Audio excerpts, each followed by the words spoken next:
मैं नविता क्लासेस में डॉक्टर नवीन कुमार आप सभी साथियों का स्वागत करता हूं। मास्टर स्ट्रोक पॉलिटी का था, उसमें जो लास्ट क्लास में हमने पॉलिटी का मास्टर स्ट्रोक किया था, उसमें क्या हुआ, आदि जो हमारी वीडियो है वो कुछ टाइम के बाद क्या हुआ, जो माइक था वो ऑफ हो गया। तो उसमें कुछ चीजें जो इम्पोर्टेंट है, जैसे मैंने स्टार्ट किया था उसमें आर्टिकल 108, 1010, 111, 112 यहां से मैं स्टार्ट कर रहा हूं।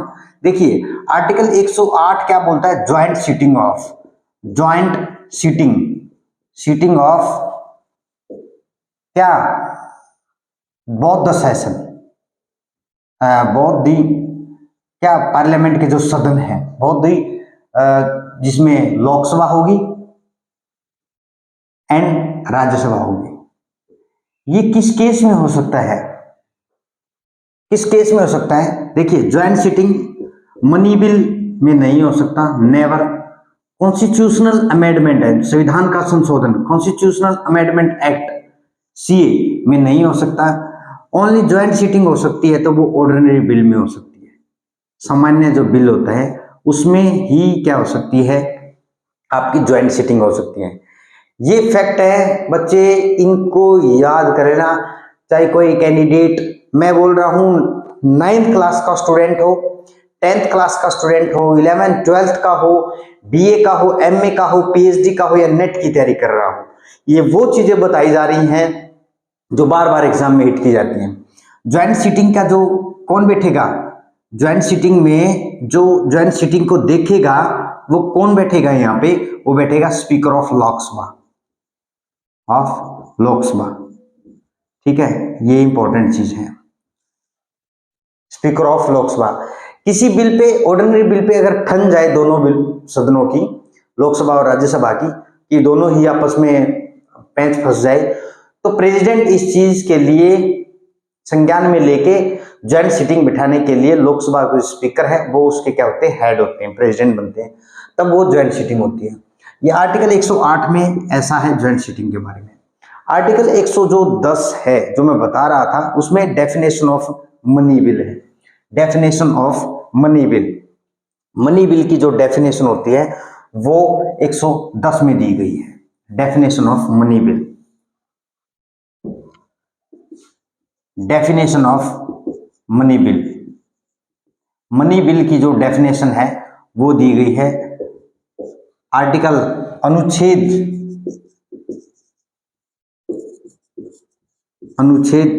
110 में। मनी बिल आपको पता है दो टाइप के होते हैं, financial bill 1 and financial bill 2, ये नोट कर लेना।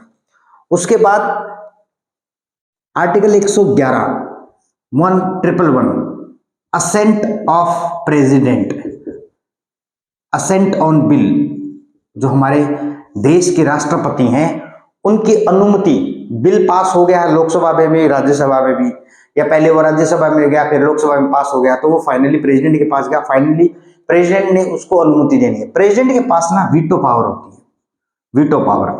बिल को अनुमति देने के लिए तीन चीजें वो अपने पास रखते हैं जिसको वीटो पावर बोला जाता है। पहली एब्सोल्यूट वीटो, दूसरी सस्पेंशन वीटो, तीसरी आपकी पॉकेट वीटो।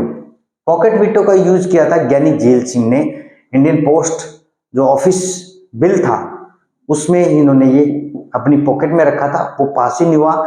नेक्स्ट इलेक्शन हुए, सरकार बनी, तब जाके वो पास हुआ। एब्सोल्यूट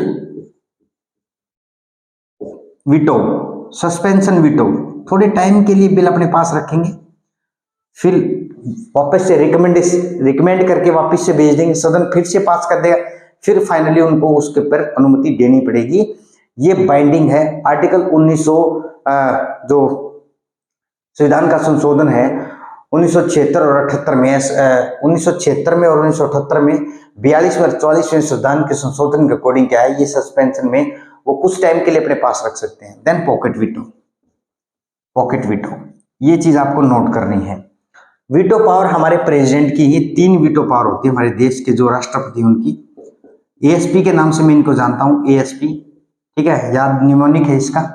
उसके बाद आता है आर्टिकल 112। आर्टिकल 112 क्या बोलता है, annual financial statement, annual financial statement, ठीक है ना।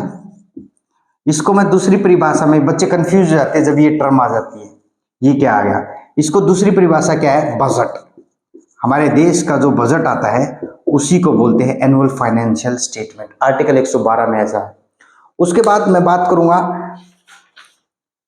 आर्टिकल 123 और 213, ये कुछ ऐसे आर्टिकल है जो बहुत कंफ्यूजिबल है। जैसे मैं बात करूं आर्टिकल,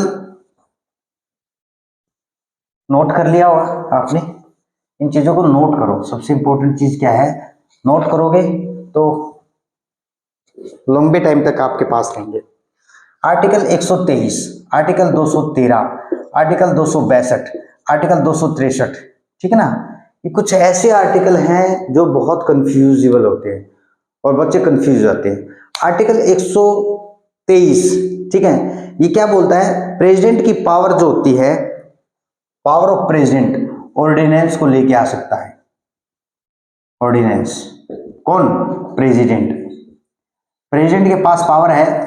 अगर जो सदन है पार्लियामेंट के, उनमें से कोई एक सदन नहीं है, मौजूद नहीं है, भंग हो चुका है, तो देखो कोई भी बिल पास होने के लिए दोनों सदन जरूरी हैं, लेकिन एक सदन नहीं है, तो अब प्रेसिडेंट के पास क्या है, पावर है जो वो ऑर्डिनेंस को लेके आ सकता है कुछ टाइम के लिए। उसके बाद जैसे ही लोकसभा या राज्यसभा बैठेंगे या दोबारा से गठन होगा, तो उसके कुछ वीक बाद वो बिल जो है दोबारा, या बिल है वो पास करना पड़ेगा, नहीं तो ये ऑर्डिनेंस है ये खारिज हो जाएगा, ठीक है। अब इसके 213 के तहत क्या आता है, ऑर्डिनेंस बाय गवर्नर, ये गवर्नर लेके आ सकते हैं, ये हमारे संविधान में है, अनुच्छेद है, ये बहुत इंपॉर्टेंट है। अब मैं बात करूंगा आर्टिकल 262 की। आर्टिकल जो 262 है, बार बार एग्जाम में पूछा गया है 262 के बारे में। 262 और 263 में क्या है कि वो इंटर वाटर रिवर डिस्प्यूट अगर है, इंटर जो वाटर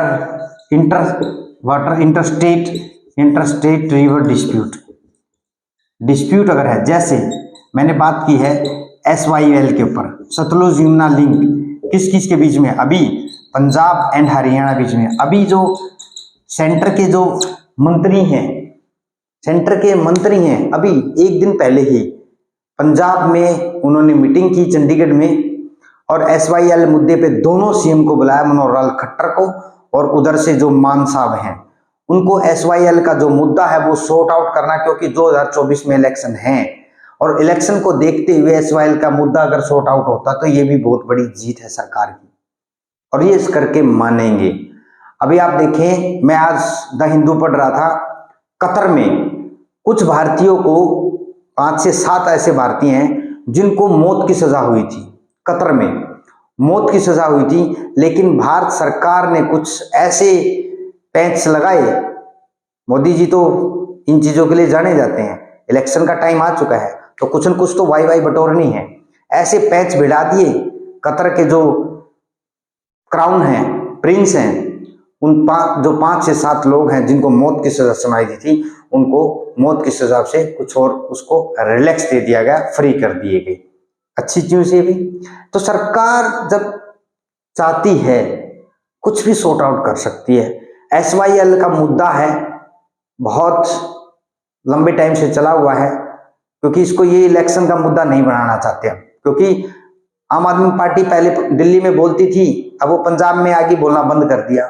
पहले पराली पे बोलती थी, अब पंजाब में आएगी तो बोलना बंद कर दिया, अब हरियाणा के ऊपर आ गया ब्लेम। तो भाई ये जो है ना, इस तरीके से गड़बड़ रहती है, इसलिए सरकार इन चीजों पे नहीं आना चाहती। सरकार को भी पता है जनता समझदार है, अब बेवकूफ लंबे टाइम से तक नहीं बना सकते। तो SYL का मुद्दा पंजाब और हरियाणा का है भाई। इंटर वाटर रिवर अगर डिस्प्यूट है या इंटर स्टेट रिवर डिस्प्यूट है तो वो आर्टिकल 262, आर्टिकल 263 बहुत इंपॉर्टेंट है।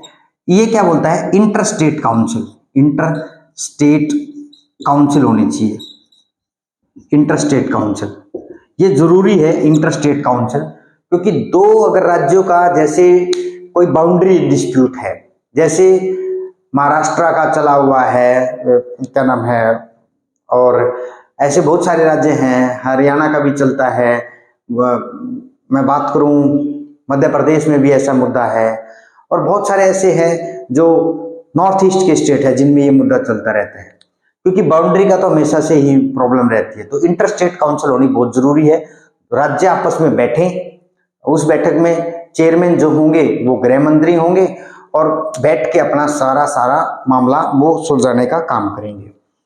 इसी में आर्टिकल हम जो कर रहे थे 123 आ गया था। हाँ, सुप्रीम कोर्ट के ऊपर मैं बता रहा था। सुप्रीम कोर्ट जो है बहुत इंपॉर्टेंट है आर्टिकल, ये बार बार पूछा गया है। सुप्रीम कोर्ट पे तो अभी चर्चा भी चली हुई है, क्योंकि आजकल सुप्रीम कोर्ट के जो जस्टिस हैं वो काफी वाई बटोर रहे हैं। हमारे जो CJI हैं, chief justice of India, DY Chandrachud Singh जो हैं वो बहुत ही चर्चा में हैं। अब आप देखें सुप्रीम कोर्ट ऑफ इंडिया ये क्या है, हाईएस्ट जुडिशियल पावर है हमारे देश में। आर्टिकल 124 क्या बोलता है कि एक देश में सुप्रीम कोर्ट होना जरूरी है, ठीक है, ये है। उसके बाद आर्टिकल 126 एंड 127, 126 भी आता है, 126 और 127 ये बोलता है एक्टिंग चीफ जस्टिस अगर मान ले चीफ जस्टिस ऑफ नहीं है तो वो क्या करेंगे, कुछ टाइम के लिए कुछ जजेस एक्टिंग चीफ जस्टिस बन जाएंगे। एक्टिंग बनना पड़ेगा क्योंकि चीफ जस्टिस नहीं है तो एक्टिंग चाहिए। 127 बोलता है एडोक जजेस, एडोक पे कुछ जजेस चाहिए क्योंकि शॉर्ट टाइम के लिए क्या है, बहुत ज्यादा मामले हैं कोर्ट में, उनको निपटाना है, तो एडोक जजेस की अपॉइंटमेंट जरूरी है। उसके बाद आर्टिकल 130 क्या, आर्टिकल 130 बोलता है seat of supreme court. Seat of supreme court decide कौन करेगा, सुप्रीम कोर्ट कहाँ होगा, दिल्ली में होगा, बेंगलोर में होगा, महाराष्ट्र में कोई नागपुर में होगा, पुणे में होगा, ये कौन डिसाइड करेगा, प्रेसिडेंट डिसाइड नहीं करेगा, कंफ्यूज मत होना, प्राइम मिनिस्टर डिसाइड नहीं कर सकता है, ठीक है, ये डिसाइड करेगा चीफ जस्टिस ऑफ इंडिया, ये इनके पास पावर है, वो डिसाइड करेंगे कि सुप्रीम कोर्ट कहाँ बैठेगा, दैट्स इंपॉर्टेंट। उसके बाद मैं बात करूंगा आर्टिकल 148 बता चुका हूं कैग होता है। आर्टिकल 137 बहुत इंपॉर्टेंट है। आर्टिकल 137 रिव्यू, या इसको बोलते हैं जुडिशियल रिव्यू। जुडिशियल रिव्यू क्या है, एक फैसला सुना दिया गया कोई 20 साल पहले, अब वो लगता है कि टाइम चेंज हो रहा है तो हमें वो फैसला देखना चाहिए, क्योंकि पहले 1G था, 2G था, 4G था, 5G आ गया, 6G भी आने वाला और बहुत सारे G आएंगे, तो टाइम के अकॉर्डिंग हमें चेंज करना चाहिए ना, ठीक है। हमारे दादा परदादा क्या थे, हम क्या हैं, आने वाली जनरेशन क्या होगी, तो वो टाइम तो चेंज होगा, लॉ भी चेंज करने पड़ेंगे। तो जुडिशरी क्या करती है, जो अपने द्वारा फैसला सुनाया गया उसको एक बार रिव्यू कर ले तो उसमें कोई प्रॉब्लम नहीं है, अगर कोई कमी है तो उसको सॉर्ट आउट कर ले, वो आर्टिकल 137 के तहत आता है, इसको बोलते हैं जुडिशियल रिव्यू। उसके बाद मैं बात करूंगा आर्टिकल 148 बता चुका हूं, कैग होता है। क्षेत्र क्या होता है, 76 attorney general of India, confuse मत होना। अब बात करते हैं गवर्नर के ऊपर। गवर्नर जो है वो क्या है, क्योंकि गवर्नर एक स्टेट का बहुत जरूरी है, मान के चलिए सरकार है, इलेक्टेड गवर्नमेंट है, इलेक्टेड गवर्नमेंट अगर कुछ टाइम के लिए भंग हो गई तो प्रदेश को कौन संभालेंगे, गवर्नर संभालेंगे। गवर्नर को कौन अपॉइंट करता है, प्रेसिडेंट अपॉइंट करता है, प्रेसिडेंट अंडर हिज हैंड, जो अपने हाथ में वो सील लेके कभी भी हटा सकते हैं। गवर्नर का जो टेन्योर है वैसे 5 साल का है, वैसे तो 5 ईयर का टेन्योर होता है, लेकिन वो कभी भी हटा सकते हैं, समझ में आई। अगर वो एक देश से दूसरे प्रदेश में चले गए और एक इस प्रदेश में उसने 2 साल का कार्यकाल पूरा किया, जो दो नेक्स्ट स्टेट में वो गई वो 3 साल का पूरा करेंगे, क्योंकि 5 साल के लिए गवर्नर होता है, ये चीज है। एक गवर्नर क्या है, आउट ऑफ स्टेट होना चाहिए, आउट ऑफ स्टेट, दूसरे राज्य का होना जरूरी है। पॉलिटिक्स में वो क्या हो, एक्टिव पॉलिटिक्स में, एक्टिव पॉलिटिक्स में वो क्या हो, इन्वॉल्व ना हो, ये इंपॉर्टेंट चीज है, इन्वॉल्व ना हो, नॉट इन्वॉल्व, उसमें शामिल ना हो। गवर्नर जो है आर्टिकल 153 बोलता है कि किसी भी राज्य का गवर्नर होना चाहिए, बहुत इंपॉर्टेंट है। 153 गवर्नर के बारे में बोलता है, किसी भी राज्य में गवर्नर बहुत जरूरी है। Article 154 executive power of governor. Executive power होनी चाहिए गवर्नर की, बहुत जरूरी है। आर्टिकल 57 बोलता है क्वालिफिकेशन ऑफ गवर्नर। क्वालिफिकेशन है क्या भाई? क्वालिफिकेशन है कम से कम और 35 उम्र का हो, ठीक है ना, सिटीजन ऑफ इंडिया हो, ठीक है, एक्टिव पॉलिटिक्स में ना हो। ये चीजें तो बाद के प्रोविजन है, बट ये दो चीजें बहुत इंपॉर्टेंट है, उसमें मैं बात करूंगा। ये हो गया आपका गवर्नर के बारे में।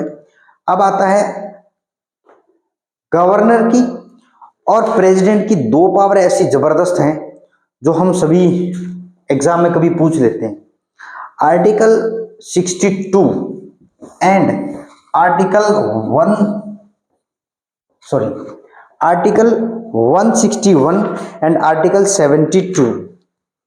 देखिए आर्टिकल 72, 161 ये प्रेसिडेंट की पावर, पार्डन करने की। क्या पार्डन करने की? अगर किसी ने कोई जुर्म किया है उसमें प्रेसिडेंट के पास पावर है, वो SRC कर सकते हैं, ठीक है ना, SRC कर सकते हैं।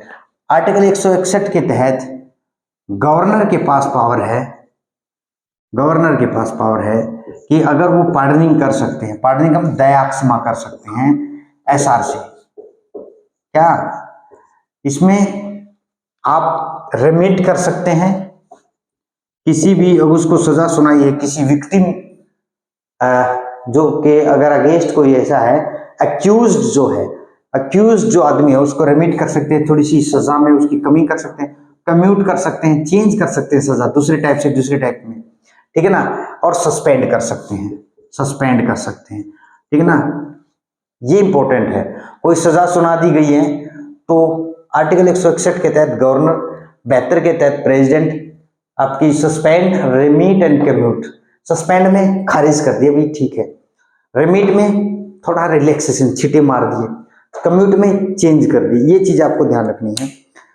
इसमें बहुत सारी चीजें मैंने कवर करवाई थी, स्टेट लेजिस्लेटिव काउंसिल भी था, असेंट टू बिल, आर्टिकल ग्राम पंचायत के ऊपर मैंने बात की थी, हाई कोर्ट के आर्टिकल के बारे में बात की थी। जो नेक्स्ट वीडियो हमारी होगी उसमें हम इंपॉर्टेंट अमेंडमेंट एक्ट पे बात करेंगे और कुछ करंट इश्यूज में पॉलिटिकल साइंस में जो है। इसी के साथ अगर आप चैनल पे नए हैं, चैनल को लाइक शेयर एंड सब्सक्राइब जरूर करें, मैक्सिमम से मैक्सिमम शेयर करें ताकि नीडी स्टूडेंट को वो वीडियो हमारी पहुंचे और उसको लाभ हो, इस चीज का फायदा हो। अगर कोई भी क्यूरी है इससे रिलेटेड पॉलिटिकल साइंस या साइंस में आपकी बायोलॉजी होगी, केमिस्ट्री होगी, आपको कोई भी प्रॉब्लम है और इधर से पॉलिटिकल साइंस है, आपकी हिस्ट्री है, ज्योग्राफी, इकोनॉमी है, तो आप कमेंट सेक्शन में हमें कमेंट करके बता सकते हैं। ये फ्री ऑफ कॉस्ट है, चाहे आप यूपीएससी की तैयारी कर रहे हैं, चाहे आप HCS की तैयारी कर रहे हैं, या HSSC का CT एग्जाम है, D ग्रुप का है, C ग्रुप का है, HPSC का एग्जाम, RPSC का एग्जाम है, UPPCS का है, UKPCS का है, यूके यूनाइटेड किंगडम नहीं, उत्तराखंड का, कभी आप सोचे इस चीज को। Thank you, stay with us, thank you all.